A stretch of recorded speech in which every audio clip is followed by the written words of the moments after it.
Hey everyone. Hello everybody. How's it going? Um, left is best. Left is best. So I'm doing more of these streams, and as I said, we're gonna try to do one on Monday.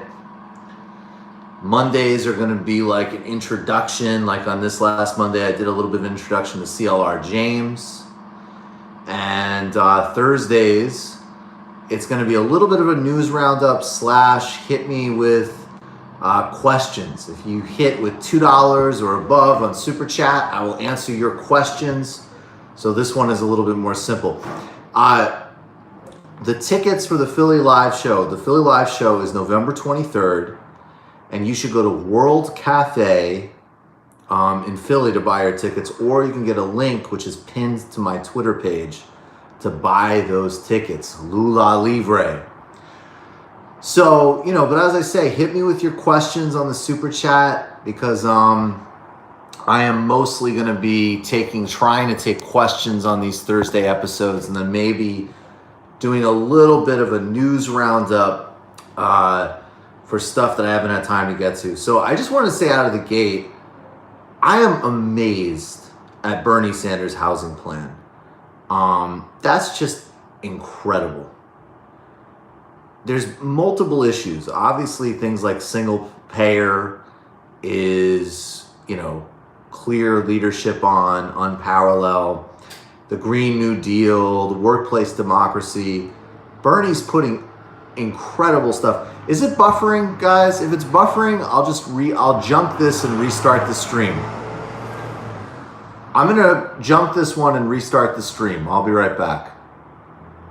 Are you guys working? It's going? It's good. Okay. We'll keep going. No, I haven't heard, Jenks. Look, we need rent control. Period. Rent control is foundational. You can maybe give, some cities and municipalities, but some slight flexibility. But the bottom line is that we need universal rent control. We also need universal public housing options that are high quality, that have a huge amount of money put in them. And so I just think that, I did in this case, I did a lot more, in depth on the majority report today, where I really went over the proposal. But I just gotta say, between single payer, workplace democracy, Green New Deal, cutting the prison population in half, and now this new housing proposal, this is stunning stuff that the Bernie Sanders campaign is putting on the table. It's truly stunning. I mean, and the housing stuff is personal for me. I dealt with some evictions growing up, and I certainly dealt with housing insecurity. I don't care what the economic consensus is. The consensus of reality is that we need rent control. And when I dealt with those issues, I mean, that's in my bones. I mean, I guess also not having health care for portions of my life as well, and knowing a lot of other people who've really struggled and dealt with very basic material things. And that's just a fundamental non-negotiable in politics for me. And to see somebody finally put those things on the table, it just clarifies and underlines who's serious and who's actually doing this. TEPCO, thoughts on Justin Trudeau's scandal. Look, I'll be really transparent about this, because it's funny, because, I'm the guy who, cancel culture is total trash. It's disgusting. It's stupid. It plays on a lot of toxicity. And next Tuesday, I'm going to go over Mark Fisher's Vampire Castle. And there's a lot of critiques, especially, by the way, when we're talking about people who are not, prime ministers, okay? The ways in which it sort of empowers so many toxic trends and mimics neoliberalism, that is a profound critique we need to have, and the left really needs to prove and not basically be a part of a Silicon Valley algorithm. And also, in addition to that, I mean, look, I'm in left politics because I actually believe in redemption, compassion, and transformation. I'm not here, to be in some type of puritanical hipster cult. So there's a real critique to happen. So my thing is that obviously he did it. Yes, cancel Amazon, not people. Hashtag cancel corporations, not people. My read though is that, look, if Justin Trudeau was a prime minister who canceled arms sales to Saudi Arabia and dealt with, was not seeking to have a partnership with Bolsonaro, was fighting for indigenous people's sovereignty. In other words, if he was a fundamentally justice-oriented anti-racist campaigner and these embarrassing racist stupid photos came out and he said, hey, look, this happened, it's embarrassing, I apologize, then of course I would have his back. The thing with Trudeau, though, is that this happens in the context of the fact that, in fact, functionally and on the merits, he has been bigoted in terms of policy towards the indigenous sovereignty of Canada. He has been bigoted in terms of partnering and teaming with Bolsonaro, which has genocidal and ecocide implications for the Amazon. So I won't have Trudeau's back in this, but I will say if he was, an ally and actually a good prime minister, then of course. And we need to start having much more smart, nuanced, broad-based conversations. I haven't seen Andrew Yang's critique of federal jobs guarantee, but my basic understanding of him is that look, I think Andrew Yang does not have confidence in the political and civic process. I think that he highlights and talks about some very important issues, but I think the bottom line is, yes, I do, Kennedy. I think the bottom line is, though, is that he is basically saying we can't solve big problems. We can't reinstitute democratic control. We can't do a real policy change.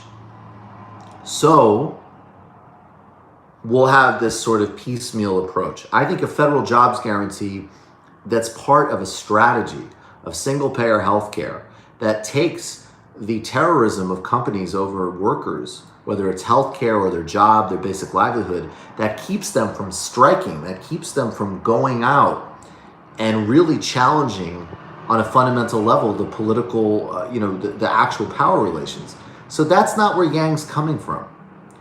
Yang doesn't have a power and systems understanding, so I'll never see eye to eye with Yang. I appreciate some of the issues he's putting on the table. It's great that he endorsed the Portugal model on drug decriminalization. Bernie should mimic that.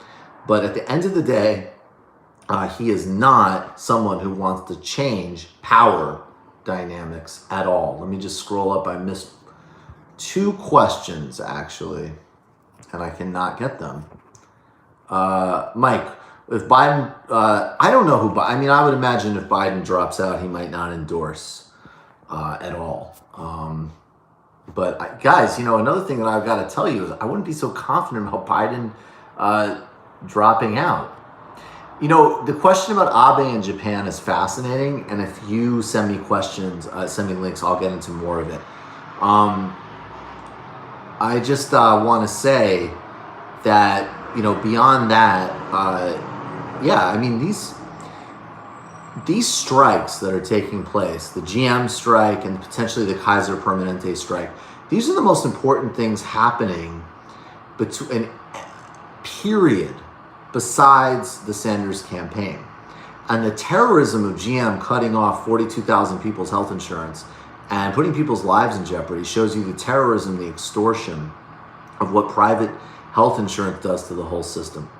I think Biden's teeth falling out are always a serious problem.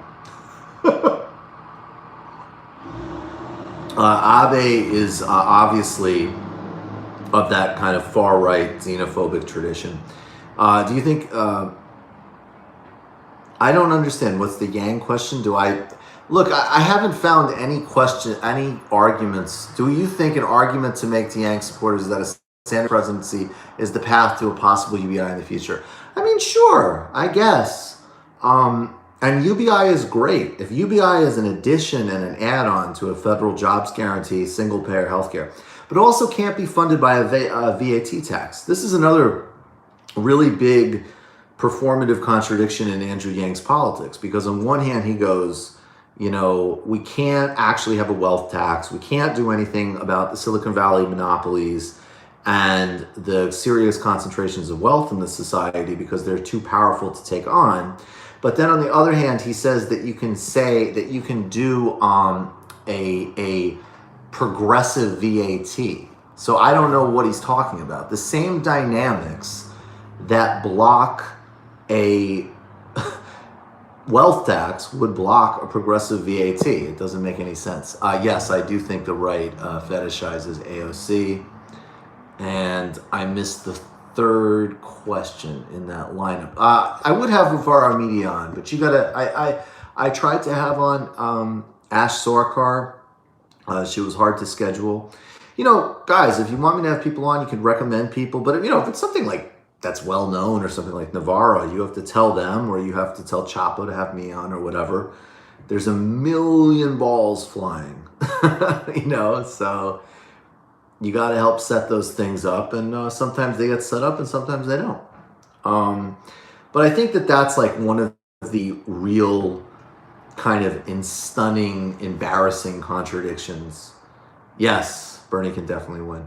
That's one of the stunning contradictions of really the whole, game that I've had Brett on for patrons, patreon.com/TMBS. That's really the whole game that Yang is playing, which is like, should Bernie move to the left on politics? Yes, he should move to the that model, the Portugal model. Warren citing Albright makes total sense. Elizabeth Warren is an absolutely conventional thinker on foreign policy, and you will not see any reform under her if she's in president. Yes, no, I think we need complete legalization. I think that's a mistake to not just fully legalize. So, you know, I would definitely be open to exploring the left struggle in Japan for sure. I mean, you know, the foundation of TMBS is really an internationalist perspective. And I actually do think, you know, I do find that, you know, people who can get upset and, you know, overinflate at times, like any trivial controversy that comes in the United States, and then on the other hand can completely blow off U.S. imperialism and foreign policy, is intellectually, morally, it's just pathetic. It's just narcissism of the highest degree. And so I care a lot about linking with, understanding politicians, understanding social movements and trends as much as possible across the globe. And we have these great guides, people like Milton Alamati. Saw your illicit history on Mugabe, thought about the goodbye letter where he compares what he did to Africa versus Mandela to the issue of African pride. I'm less familiar on that. I mean, I think, you know, at the end of the day, Mugabe is something that, you know, somebody that you need to complexify, but at the same time, I'm sorry, I'm covering this here, but, you know, his record also is really very bad, and we can't sort of get around the fundamentals. The best issue to convince Warren supporters to switch to Bernie is a complete debt forgiveness. Oh, thank you. Love back to Jamaica. Well, look, here's the problem. There's a really big difference inside. I like that joke. I won't read it, but I like that joke. That's a deep baseball inside joke. Look, if you're left and your actual commitment is left politics, then presumably you should be able to talk to anybody who might be supporting Warren. And yes, be clear. If you know, there's one candidate who's clear and will fight for single-payer healthcare. That's Bernie. There's one candidate with national rent control and would eliminate homelessness. That's Bernie. There's one candidate that will eliminate all student and medical debt. That's Bernie. There's one candidate with a Green New Deal that has a global plan to transition. I would have to look into that, Thomas. I'm not exactly sure who that is, but I'll look into it. So, you would, and all of the foreign policy. I mean, look, if you're actually talking with somebody who says they care about policy and politics, then that would be very easy because Bernie is to the left objectively and in any sort of remote reality conversation. Does the gluten-free brand cap Warren support? I honestly, guys, I really look, and I know again this definitely triggers a certain demo, probably more like on the Majority Report. But I think that I'll get to the $20 question in a second. But I think that the bottom line is that yes, a coalition of affluent, overeducated white people or educated white people is not a coalition that wins modern progressive campaigns. It might win a Democratic primary, but it's very dangerous against Donald Trump, and I'm actually quite scared of that matchup. So maybe that's another thing you talk to Warren about. There's, why would you nominate somebody who consistently underpolls against Trump and does not have a working class coalition? I mean, this is a dangerous general election prospect. I'm sorry, but that's reality. I think, though, there's a lot of people who've gravitated to Warren, and I like that Emma Vigeland said this actually, because definitely Emma and I do not have the same position at all or not at all, but we have differences of opinion on Elizabeth Warren. But I like that what she said. A lot of Warren's support, which she thinks is unfair to Warren, and I think some of it is definitely unfair to Warren because Warren does have some domestic progressive credentials on some issues. But it's people just replicating the old technocratic careerist knockoff identity stuff. And I think that if that is where you're coming from fundamentally, and that you actually don't care fundamentally about economic justice, you're not invested in the labor movement, you could care less about military and international policy, then you're not going to vote for Bernie Sanders. It's all just about cultural brand identification and signifiers. Linda Sarsour is a good surrogate. I don't know what David said. I mean, I like David. I a lot of times you ask about other people's videos. I honestly don't watch most of them. I mean, I definitely try to watch, people who come on my show regularly. I try to keep in touch with all of their writing and videos. Linda Sarsour is a really good advocate. And I don't know all of her positions, and I don't know what the critique is, but I certainly would not, not be in the business of telling Bernie to jettison him as a candidate. A Sanders-Warren ticket. I think a Sanders-Warren ticket is possible, particularly if there needs to be a deal to get over a convention. I think Corbyn has a lot of challenges, and I think I can't, how much will he deviate? There's some areas he's going to need to deviate from U.S. policy on, most easy of which will be supporting, pivoting and stopping the support of the genocide in Yemen. That he can definitely do out of the gate, but it will be hard, and it will be difficult. And remember, friends don't let friends vote. Lib Dem. Yes, I would be much more interested. I would be much more interested in a Sanders Stacey Abrams ticket. Obviously, if I was just scripting it, it would definitely be Bernie Sanders, Nina Turner, without a doubt. Sam impression. No, because I wouldn't say that's a niche. I would say that's a perch.